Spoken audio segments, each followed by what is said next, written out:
जय सिया राम, जय गुरुदेव, जय गायत्री माता। मेरे आत्मीय मित्रों और मेरे समस्त धर्म प्रेमी, अध्यात्म से जुड़े श्रद्धा संपन्न भावनाशील मित्रों, आज एक छोटा सा संदेश आपको देना चाहेंगे। वो कौन सा संदेश है? समयदान ही युग धर्म। हमारे वर्तमान सदी के ऋषि मनीषियों ने, संतों ने, समाज सुधारकों ने समयदान को युग धर्म बताया गया है। अब आप सोचते होंगे समयदान क्या होता है, तो इसके जो छोटे छोटे सूत्र हैं, हम जहाँ कहीं भी हों, जिस समाज में हों, जिस वर्ग से हों, जिस परिवार में हों, जिस राष्ट्र में हों, तो हमें समय को नियोजित कर लेना चाहिए। सही अर्थों में एक हमें गहन समीक्षा, गहन चिंतन मनन करना चाहिए। विधाता ने हम सबको, प्रकृति ने 24 घंटा दिया है। इन 24 घंटों में हमें अपने जीवात्मा का भी उद्धार करना है, और हम जिस परिवार में हैं, अपने पत्नी, बच्चे, भाई, भतीजे, इन सब के प्रति भी हमारी जिम्मेदारियां हैं। और इसके साथ साथ हमें बैल के कोल्हू नहीं बनना है, केवल इन्हीं तक सीमित नहीं रहना है। खाना कमाना, बच्चे पैदा करना, ये तो पशुपत जीवन हुआ।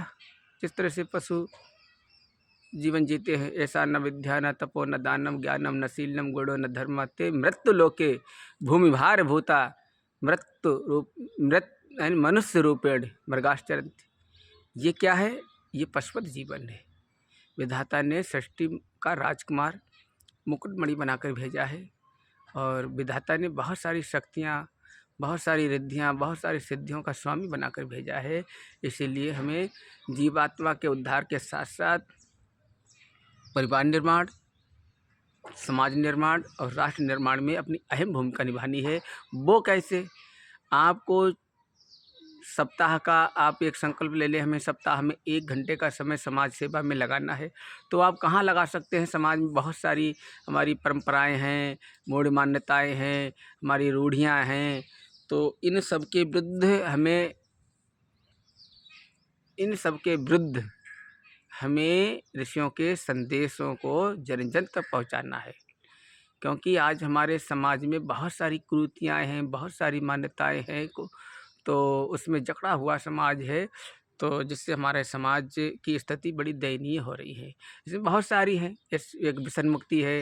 हमारे युवा भाई जो होते हैं, वह तरह तरह के व्यसनों में फंसते जा रहे हैं।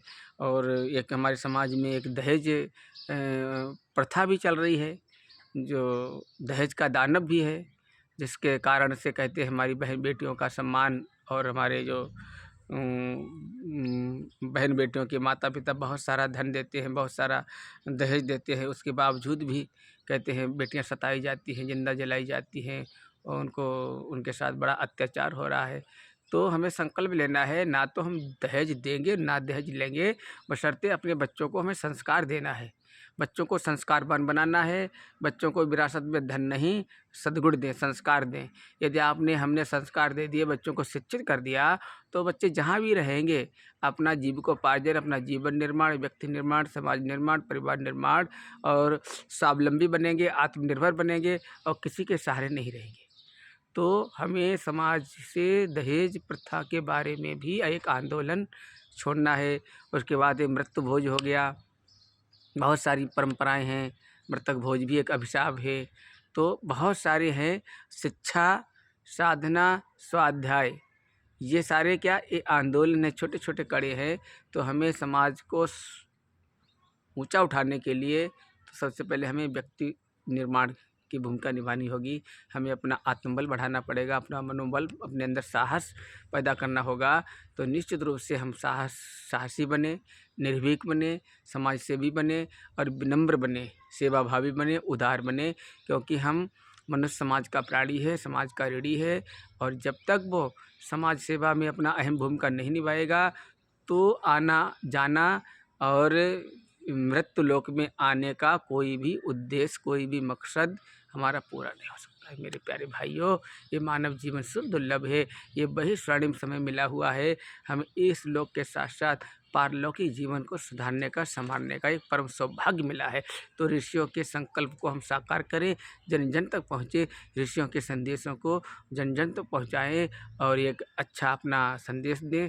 समाज सेवा के लिए अपना समयदान नियोजित करें। सप्ताह में 1 घंटा, महीने में हो गए 4 घंटे। यदि आपने 4 घंटे महीने में हो गए और साल में आपके 50 घंटे हो गए, 22 चौक 48 घंटे।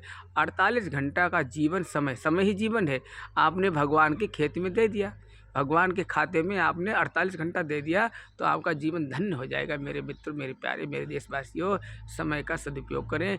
इसको आलस प्रमाद में, इसको किसी की चुगली निंदा में, किसी को गिराने में नहीं, किसी को उठाने में लगाएं। जय हिंद, जय भारत।